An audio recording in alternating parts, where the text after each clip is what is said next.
Olá! Não apenas o dia 19 de abril, mas todo dia é dia de índio. E por isso o Repórter Ciência traz hoje um projeto com temática indígena. A pesquisa Imagem do Índio na Escola da Faculdade de Educação. Quem vai conversar conosco é o professor Bessa Freire. Quem são os índios para os brasileiros? O Programa de Estudos dos Povos Indígenas, o PROíndio, da Faculdade de Educação, está realizando uma pesquisa que investiga a imagem dos índios nas escolas. Segundo o estudo, muitas declarações sobre os índios vêm carregadas de preconceito.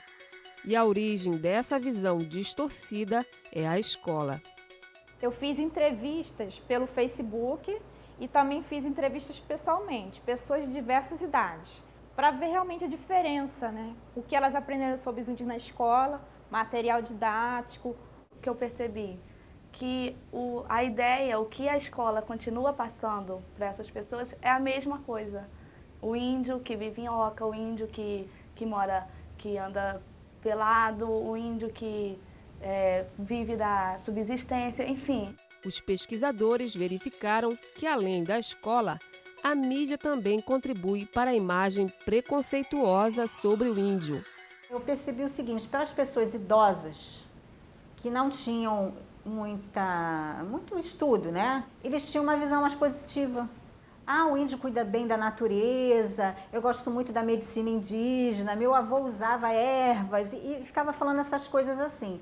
Já os mais jovens já tinham uma visão mais assim, o índio é violento, porque na televisão mostra e tal, porque eu ouvi dizer no rádio, porque eu vi na internet. Alberto Alvarez, índio Guarani, fala sobre a imagem dos índios nas escolas. Eu sou Alberto, meu nome em português, né? Em Guarani é Tupanaú, sou nascido e criado na aldeia indígena de Porto Lindo, no Mato Grosso do Sul, né? A história fala ainda que o índio vive nu, os índios vivem na oca, os índios vivem caçando e pescando, né? Mas na verdade não é assim, né? Porque nenhum português não escreve ainda antigamente como os Peruvás de Caminha, né? Então por que um índio tem que viver ainda naquele 500 anos atrás, né? Me chateia mais assim quando eles pensam assim que um índio é um grupo só, né? Então às vezes, que nem essa palavra índio, né? Existe a palavra índio, mas atrás dessa palavra índio existem vários povos, né? A minha cultura, por exemplo, o Guarani é diferente dos Tupiniquim, dos Tupinambá. No Brasil, às vezes a pessoa pensa, índio, quando pensa em índio, fala, não, índio vive lá no Amazonas, né? Às vezes a gente fica pertinho assim de uma comunidade indígena, mas a gente não conhece, né? Que nem às vezes aqui na universidade, muitos dos alunos não conhecem o índio, né? Quando se fala de índio, eles pensam que lá só existe na Amazônia, né? Então, mas aqui dentro do estado do Rio de Janeiro tem 6 aldeias Guarani. Tem Niterói, tem Angra do Reis, Paraty. Alberto tem uma trajetória de vida bem diferente do que as pessoas imaginam. Ele estudou na aldeia até a 4ª série. Seguiu os estudos em escolas urbanas e aos 14 anos parou de estudar para trabalhar em um canavial no Mato Grosso do Sul. Depois voltou a estudar no estado do Espírito Santo.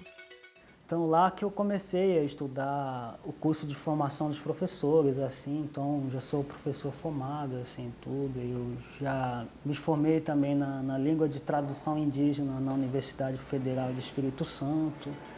Atualmente, Alberto estuda na Universidade Federal Rural do Rio de Janeiro e aguarda a transferência para o UFMG. Ele trabalha no Observatório de Educação Escolar Indígena, vinculado à Universidade Mineira. Além de professor, ele também é ator, escritor, editor e diretor de cinema. Professor, quando é que surgiu esse projeto que estuda a imagem do índio nas escolas? Bom, ele surge dentro do Programa de Estudos dos Povos Indígenas, que é um programa vinculado à Faculdade de Educação da UERJ, onde eu sou professor. Nós fizemos pesquisas em arquivos na cidade do Rio de Janeiro e depois fizemos pesquisas em pequenos arquivos cartoriais, paroquiais e municipais no Vale do Paraíba, procurando documentação sobre a história indígena do Rio de Janeiro. E publicamos, então, 2 livros. O primeiro foi o Guia de Fontes para a História Indígena do Indigenismo, e depois nós fizemos um livro, nós usamos essa documentação para fazer um livro que já está na sua segunda edição, que é Aldeamentos Indígenas do Rio de Janeiro. Então, com este livro, nós começamos a fazer oficinas com professores do município. Em março de 2008, o presidente Lula e o então ministro da Educação, Haddad, publicaram uma lei que torna obrigatória a temática indígena em sala de aula, o que significa que todos os níveis e modalidades de ensino devem apresentar às crianças, aos alunos, aos adolescentes, uma visão sobre os índios. Foi aí que vocês perceberam que tinha que ser analisada essa imagem que a escola produzia sobre os índios. Isso, porque como nós começamos a dar muitas oficinas para professores, demos para professores dos municípios, fomos a Japeri, Angra do Reis, Paraty, Valença, Cantagalo, Pádua, Campos, então, e aqui na cidade do Rio de Janeiro. Nós demos oficina para professores do município e do estado. Nesse contato nosso com os professores, nós descobrimos que havia duas grandes dificuldades para implementar essa lei. A primeira, não havia material, os professores não estavam preparados com conhecimento mínimo para discutir essa temática em sala de aula. Em segundo lugar, a visão que se tinha dos índios era uma visão muito preconceituosa. E aí nós decidimos, então, depois desse contato com os professores, fazer um grande projeto que, digamos, tem dois braços esse projeto. Um deles é entrevistar pessoas sobre a imagem que elas têm dos índios. O que ficou? O que um brasileiro pensa de um índio hoje? E vocês têm descoberto assim, muitos preconceitos acerca da imagem do indígena. Sim, preconceitos, e o mais doloroso, para quem está trabalhando com educação, o mais doloroso é saber que um dos focos, uma das matrizes desses preconceitos é a própria escola. Eu posso dar um exemplo que não foi o único. Uma das pesquisadoras que participam do projeto entrevistou uma jovem formada já pela universidade, ou seja, com ensino fundamental, médio e universitário, e perguntou dela como é que ela via os índios, o que ela achava dos índios. E ela disse, não, os índios constituem um câncer para a sociedade brasileira que está roendo as terras do Brasil, etc, etc. A pesquisadora ficou um pouco chocada com isso, mas entrevistou a mãe dessa jovem.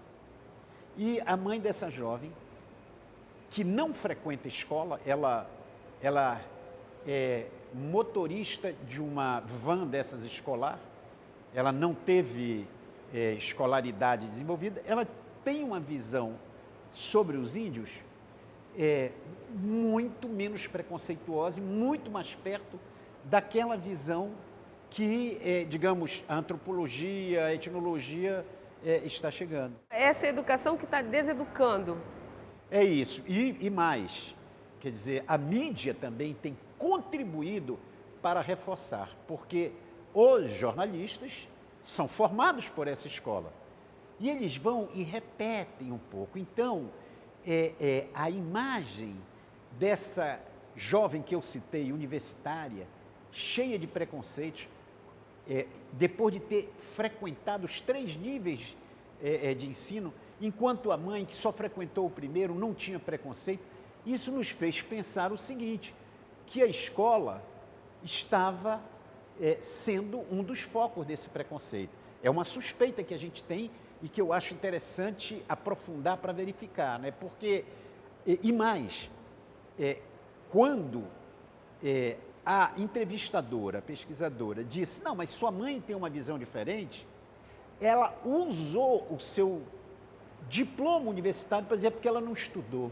Ah, Isso me faz lembrar um pouco uma situação que foi narrada por uma professora do Acre, a Nieta Monte, que trabalha com escola indígena, com educação indígena. Ela conta que numa visita a uma aldeia indígena, ela estava falando com um velho, e o velho falava a língua caxinauá. E falava o português como segunda língua, mas falava o caxinauá. E o velho estava falando de narrativas da cultura caxinauá, que são os índios do Acre, e num determinado momento ela perguntou dele, apontou para um jovem que ia passando e disse, ele fala a língua? O velho olhou e disse, ah, não, minha filha, coitadinho, ele não fala. Ele disse, por quê? Porque, coitadinho, ele foi para a escola. é o contrário, né? Então, a escola servindo para apagar. E aí vem o outro braço do projeto que eu queria falar. O outro braço são justamente esse trabalho que a gente faz com as escolas. A gente faz trabalho, além de oficinas com professores, a gente vai, uma equipe, nas escolas, às vezes levando alguns índios guaranis. Vocês fizeram quantas entrevistas e qual é a previsão para o projeto chegar a uma conclusão? Nós queremos chegar, nós já temos quase a metade disso, mas nós queríamos chegar a umas 500 entrevistas, né? Para ser uma amostra relativamente representativa que pudesse abrir o leque e nos dar uma visão sobre essa representação que o Brasil ainda tem dos índios. Nós aqui na UERJ, no ano 2000, pelos 500 anos, nós abrimos um curso de extensão em língua guarani. Nós temos hoje, no Rio de Janeiro, 6 aldeias guaranis. Nesse momento em que eu estou falando com você, ou em que o telespectador vai nos ver, existem pessoas falando a língua guarani, cantando em guarani, rezando em guarani, rindo em guarani. Então, ela é uma língua viva falada no Rio de Janeiro e ela é falada em 10 estados do Brasil, em mais de 100 municípios. É uma língua que é falada no Brasil, no Paraguai, na Argentina, na Bolívia e no Uruguai, em 5 países no Mercosul. Você está falando isso da língua que está viva, né? Porque às vezes as pessoas falam do índio como uma coisa atrasada. Isso também faz parte da imagem que a gente tem do índio, não é isso? Faz parte. E isso é produto de uma ignorância.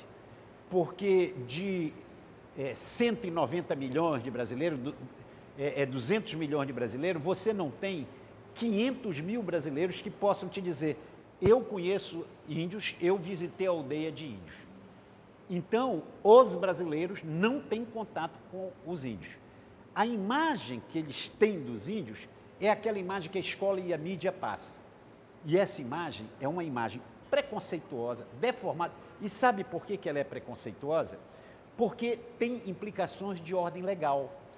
Porque a Constituição brasileira reconhece que aquelas terras habitadas tradicionalmente pelos índios, que o Estado brasileiro vai garantir aos índios que eles permaneçam nessas terras.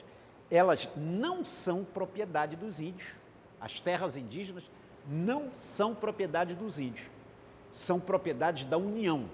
O índio não pode vender, não pode dar como garantia, como qualquer proprietário poderia fazê-lo. Mas o Estado brasileiro diz, essa terra não é tua, é nossa, é da União.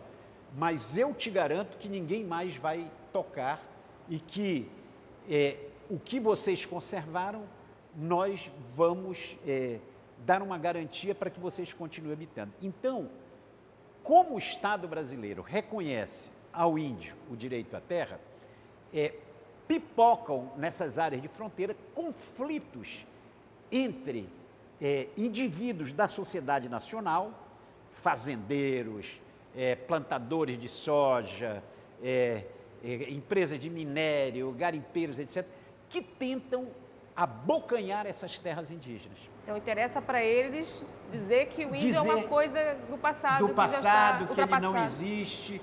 E mais, uma visão muito deformada de achar que índio é aquele que está no livro didático e na carta do Pero Vaz de Caminha. O que o Pero Vaz de Caminha fala? Ele diz, não, estão nus na floresta, com cocara, etc. Espelhinho.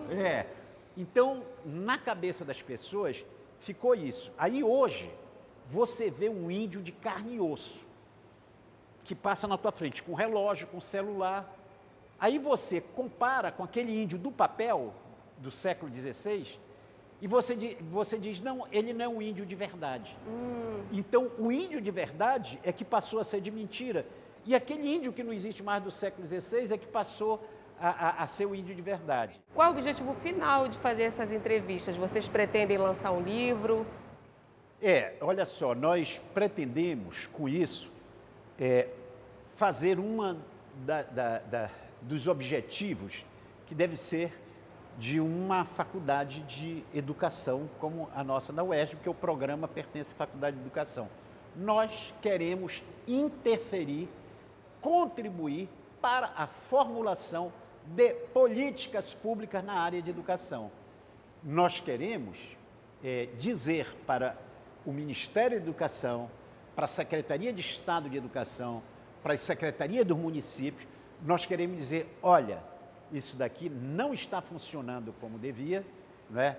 Nós queremos discutir alternativas para isso. Então, é um pouco nessa direção, é fazer com que aquele brasileirinho que vai entrar na escola sinta orgulho das matrizes formadoras indígenas. Obrigada, professor, pela sua participação aqui no Repórter Ciência. Eu é que agradeço, obrigado. O Repórter Ciência fica por aqui. E para entrar em contato conosco, basta escrever para repórterciência@gmail.com. Até a próxima. Essa aqui é uma poesia, né? Um professor escreveu, né? Fala assim,